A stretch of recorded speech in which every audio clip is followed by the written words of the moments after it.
Hello there. This is a recap of my Castles and Crusades campaign. This was session 40. For this session I had 6 players at the table. So we had the characters Lork, Barry, Spraul, Rhonin, Cosmo, and Artemis. This was like I said, it was the 40th session, which was pretty cool. And it was also, this month is the 2-year anniversary of the campaign. So we've been going pretty strong with it, which is awesome. So I had those characters, and we started off in the town of Arden, and they were doing some re-equips, and I think there was even a level up that had to be finished out, so we did that, some bookkeeping stuff, and then we got really into it. And it kind of got turned over to my friend Chris a little bit, and his character Cosmo, because behind the scenes I had sent Chris some information for his character.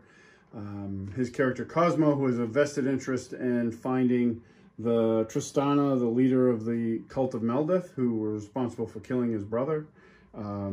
So he had received a letter from his Uncle Slim, who was the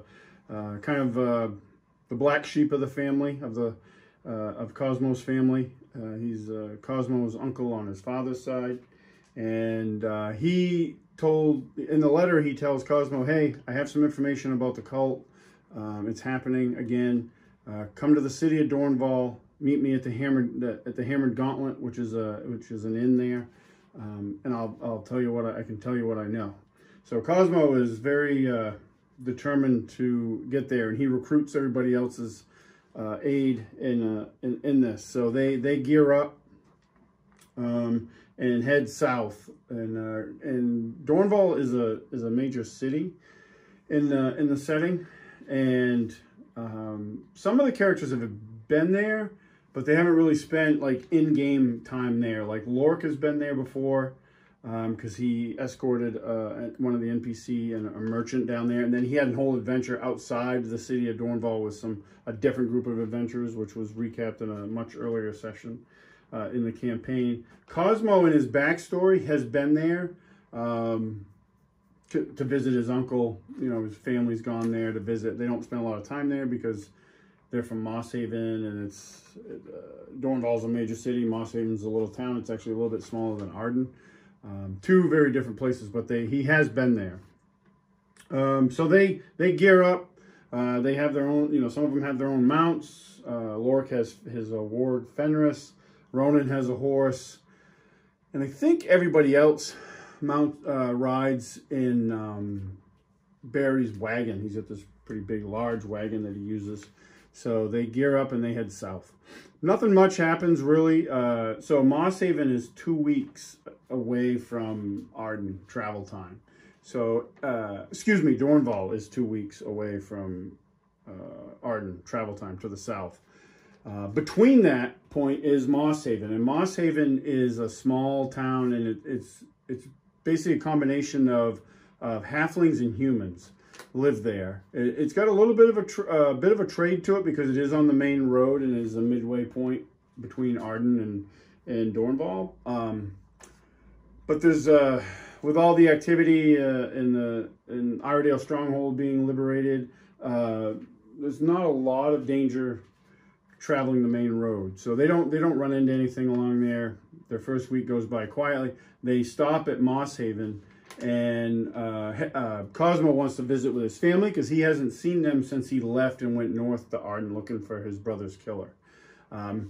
This scene that is about to happen, this encounter, was really one of my favorites in the entire session because I hadn't planned for it at all, and it was just basically a big improv thing between myself and mostly Chris, who plays Cosmo, and the other players chiming in, and I thought it went really, really well, and it was a very good example of like emergent play at the table. Like none of this was planned out.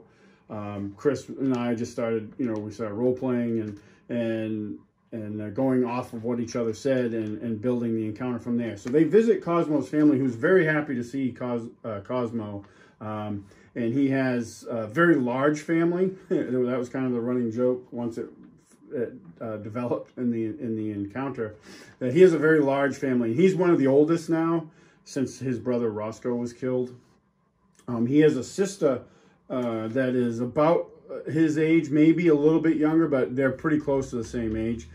She's actually pregnant. So they're adding to the Cosmos family line is still growing. So so there's some interaction. You know, Cosmo fills his family in on what he's been up to since he left. His father is. He takes it in stride. His mother's kind of horrified, like, to learn of all the things her son's been involved in. Like, the cult was bad enough, and they didn't know it was a cult. They, you know, they had no idea. This isn't their world. You know, they're farmers and bakers and stuff like that. They're not adventurers. So his mom is rather horrified at listening to these stories of what her son's, you know, been involved in thus far. You know, the siblings and stuff are like, his younger brothers and sisters are like, you know, wow, like they're super impressed. He tells them that, you know, he's been contacted by Uncle Slim and that he's headed to Dornval, and his father doesn't really approve, doesn't approve of his brother, Uncle Slim there, and basically because he's just been like the black sheep, you know, he's not the most honest person in the world. He's not hardworking at all. Like, Cosmo kind of inherited those traits, which has come out in play, which has been great. But so true to their nature, though, they're like, well, you know, you're here. You have to stay the night. We have to have, you know, you guys have to eat. And his mom just starts, you know, like a orchestrator, conductor for an orchestra. She just starts, you know, conducting and whipping all the siblings into shape, and they lay out this huge spread of some of the best food that the party's eaten in a very long time, and they get the, you know, as much, you know, it's halfling, so they eat as much as they want. You know, it's like, so that was really good. They insist on putting the party up for the night, and they find room for them everywhere. And it was a really good scene. Like, my description's probably not doing it justice. How much, at least I enjoyed playing that out, and I think everybody else at the table. Like I said, it was focused a lot on Cosmo, but the other players, because they're all really good players, like, they would chime in when it was appropriate and fit and make things better. It was really good. I really enjoyed this scene a lot. So they spend the night there. They get up, they leave. Well, they can't leave the next day without an equally large breakfast, because the halflings. So they have a huge breakfast.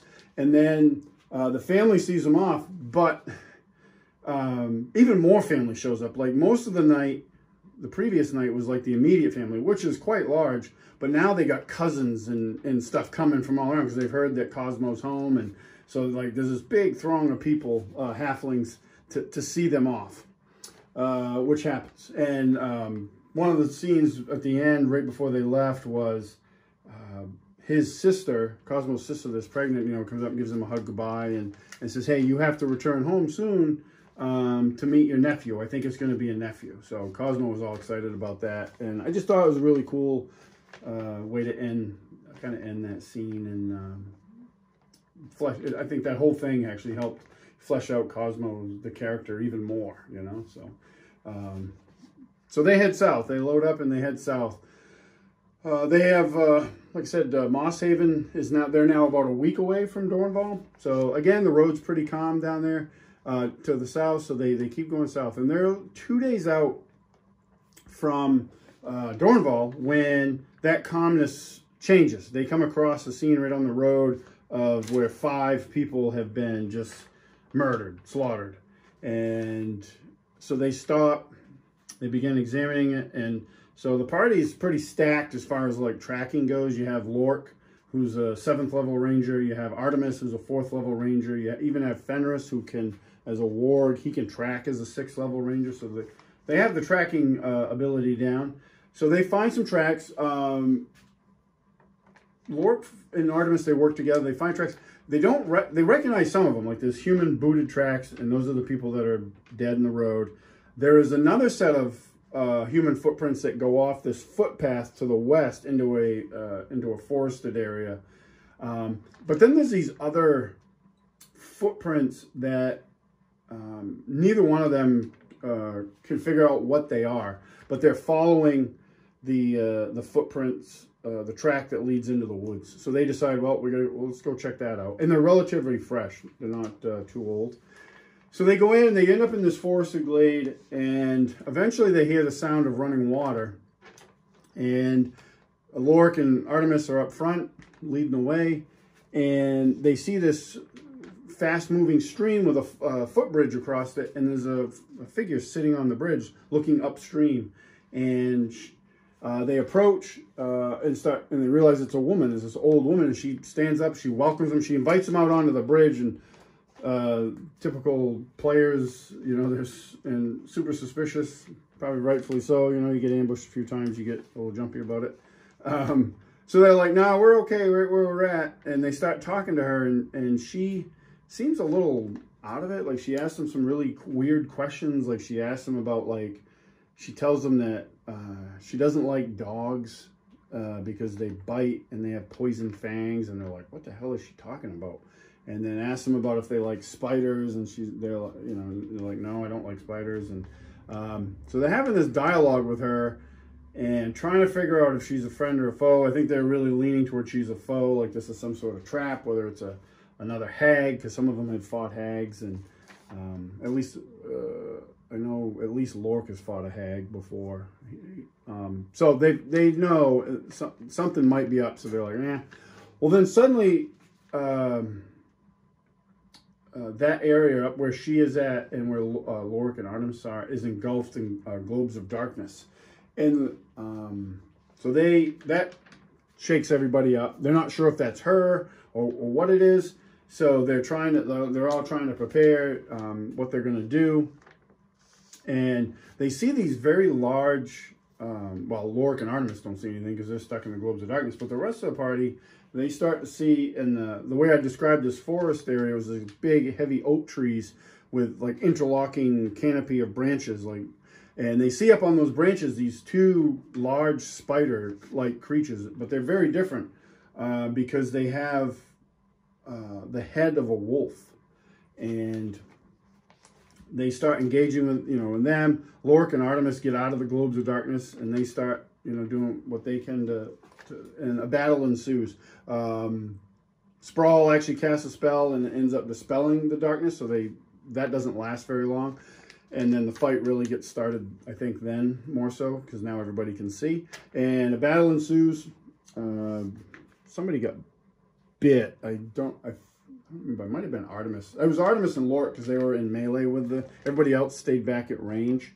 And Artemis got bit, a little bit of poison, took some constitution damage.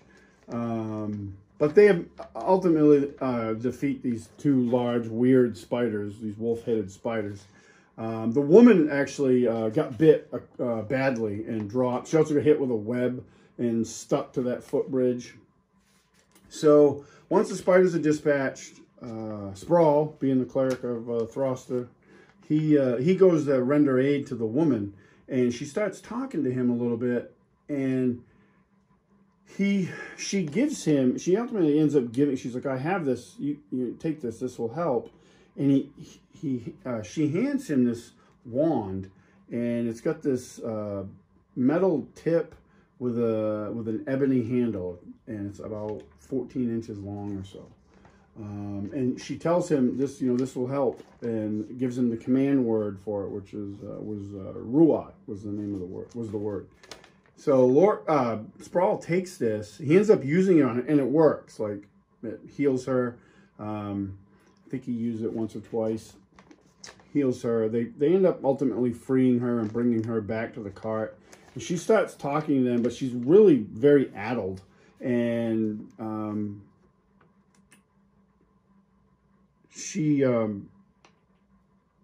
they keep her with her.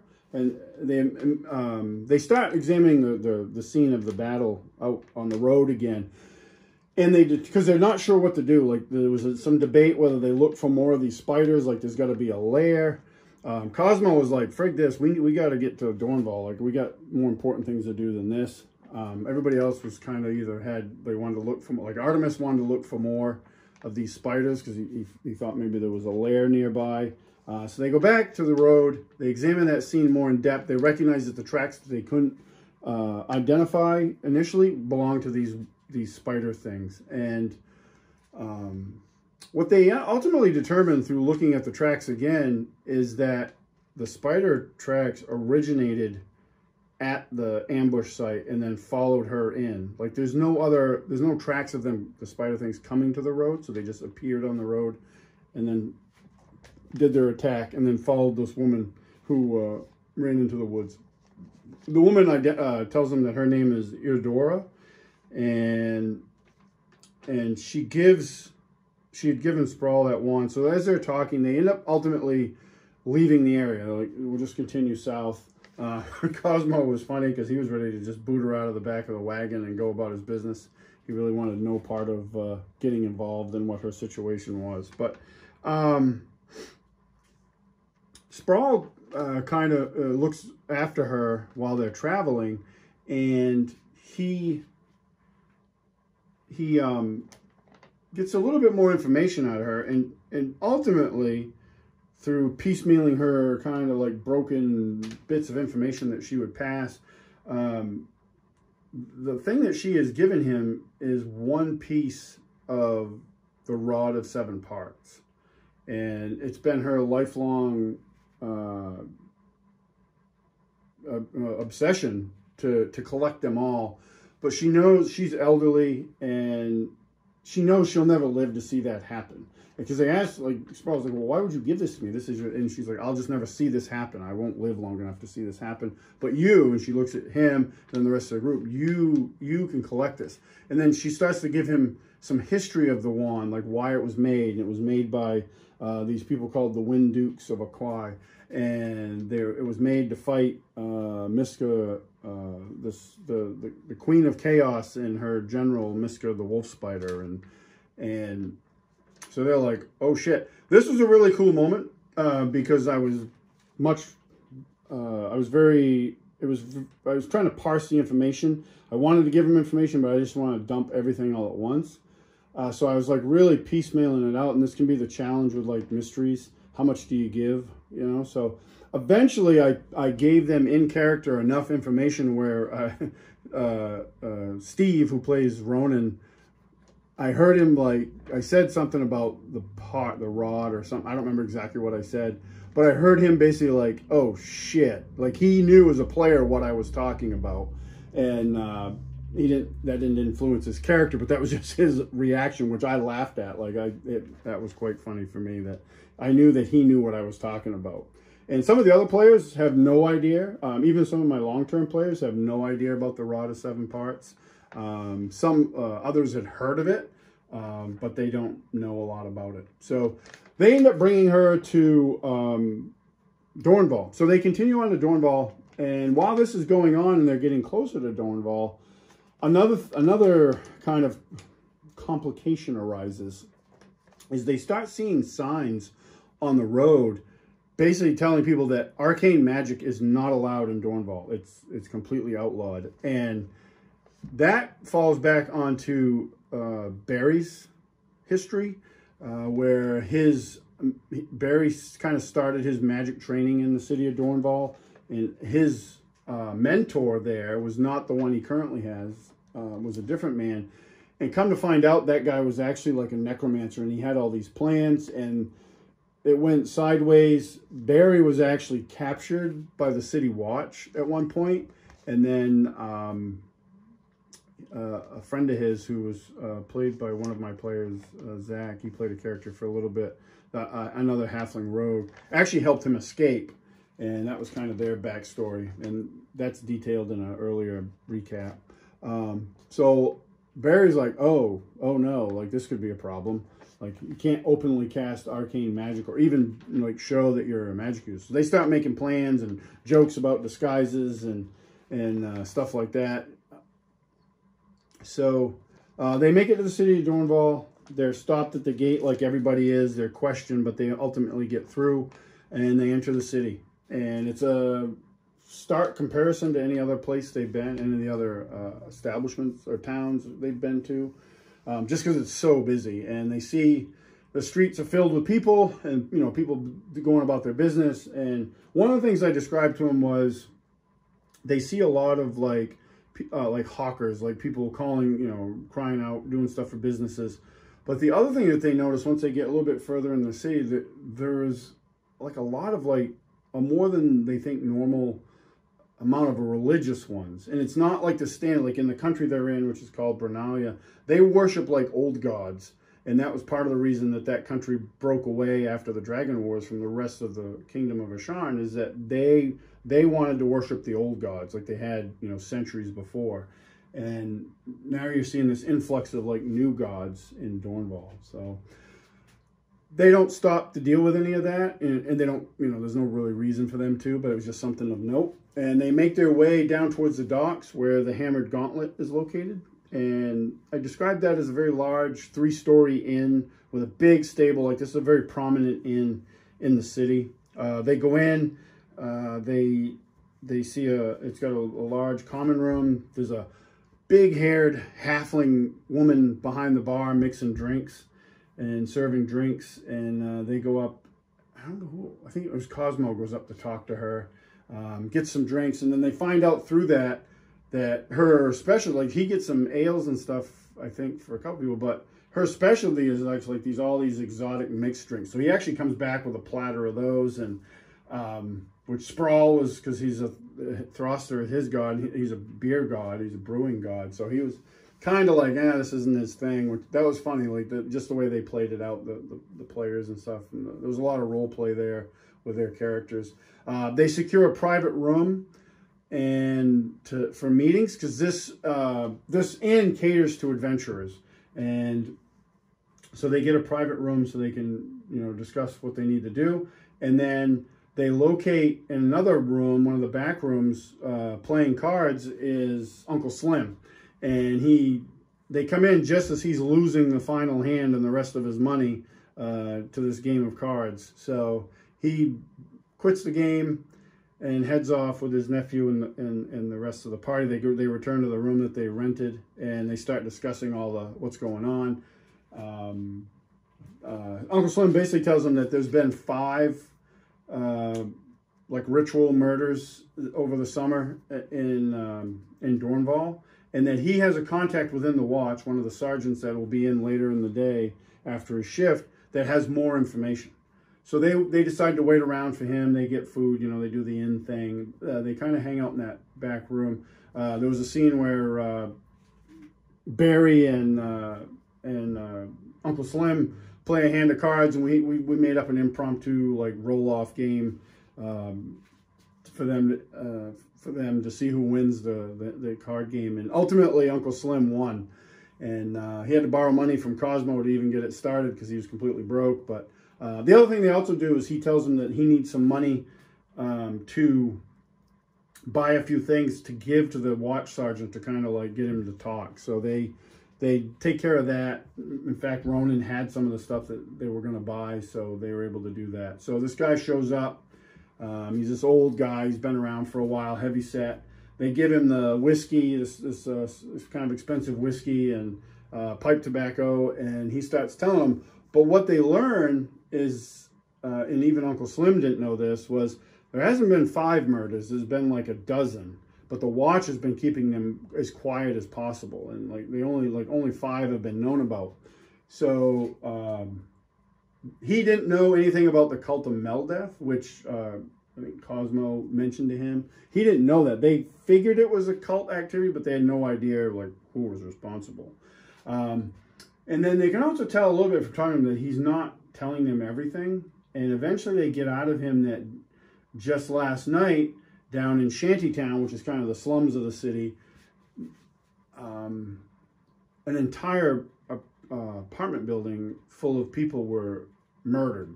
And it was different than the other ones in the regard that, like, in the cult of Meldeth, the previous killings, like the faces are cut off, the victims, and they're used for some sort of ritual, which a few of the party members figured out when they found the cult lair inside of Arden.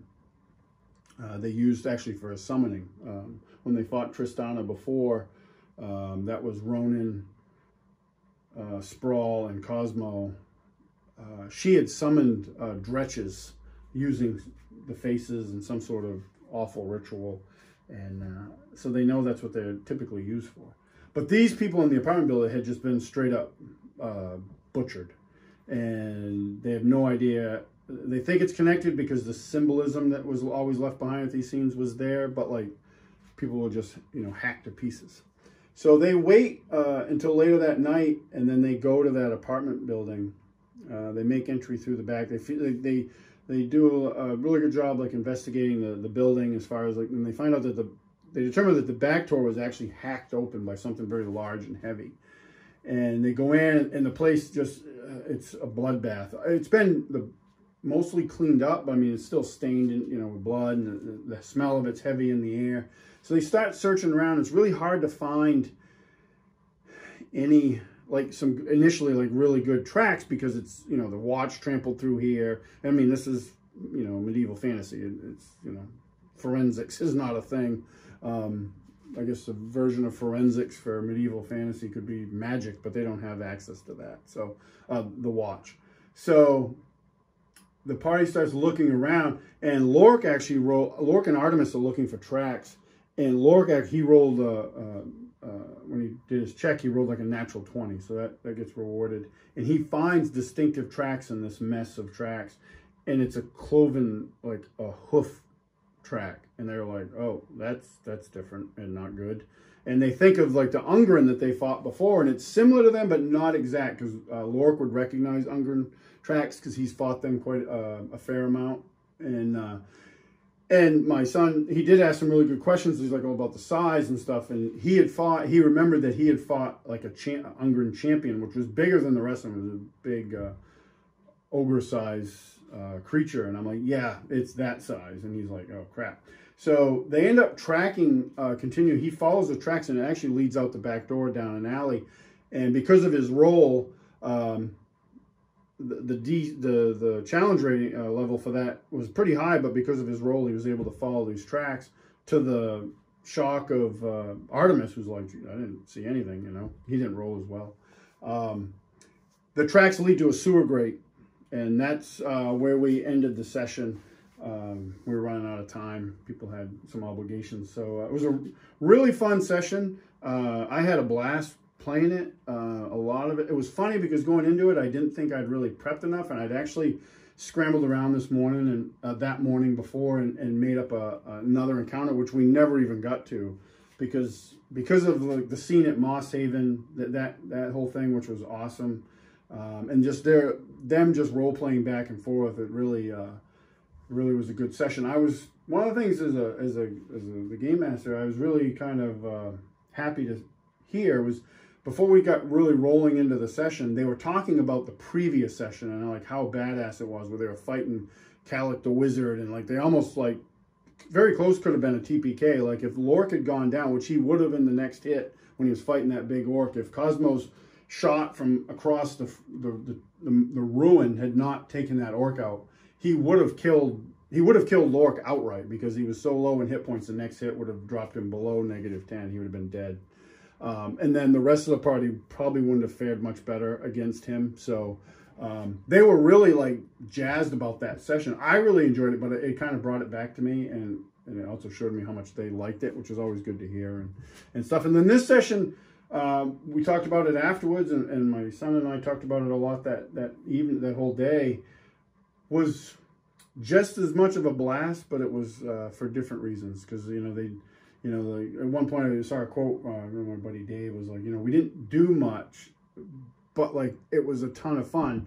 It was, there wasn't like a bunch of combats. There was one small combat which they pretty easily handled, and but there was a lot of like, I think there was information dump stuff. Like they got a lot of new information. The whole Rod of 7 parts they were like, wow, that's pretty cool. One of the things I heard was that just ensured that nobody wants to ever miss another session, which is always great to hear. But yeah, it was really great. I had a great time. I can't wait to do the next one. Just real quick. So the terrain, this is where I used for the battle. This was a board I threw together, kind of as a project. Like I wanted to use it as a display board just for miniatures as I paint them, because I'll take pictures and stuff. And then someone was like, well, that'd be good for like encounters or demos and stuff. And I was like, yeah, you're not wrong. So when this encounter came up, I was like, oh, I'll just use this. So this was pretty, all this stuff comes off. The trees are 3D printed. And I made the rest of it. It's made out of basically foam, and the river I actually made out of glue and toilet paper, which is you can find a bunch of great videos on YouTube on how to do that. Yeah, so that was that. The whole Rod of 7 Parts thing, real quick, comes from this. This is a 2nd edition box set, The Rod of 7 Parts by Skip Williams, and I'm using that for my information on the Rod of 7 Parts. I've had that box set forever and I've never used it, so I was like, when this idea came up through the help of my buddy Carl, like a week or so before the session, I dug that out and started digging through, and it's full of great information. So that's what I'm using for the Rod of 7 Parts stuff. But yep, so that was the session, and hopefully we'll have another one up pretty soon. I'm trying to schedule a date now. So thanks for watching, really appreciate it. And if you have any questions or comments, please fire them away. I love to see them. Till the next one, thanks.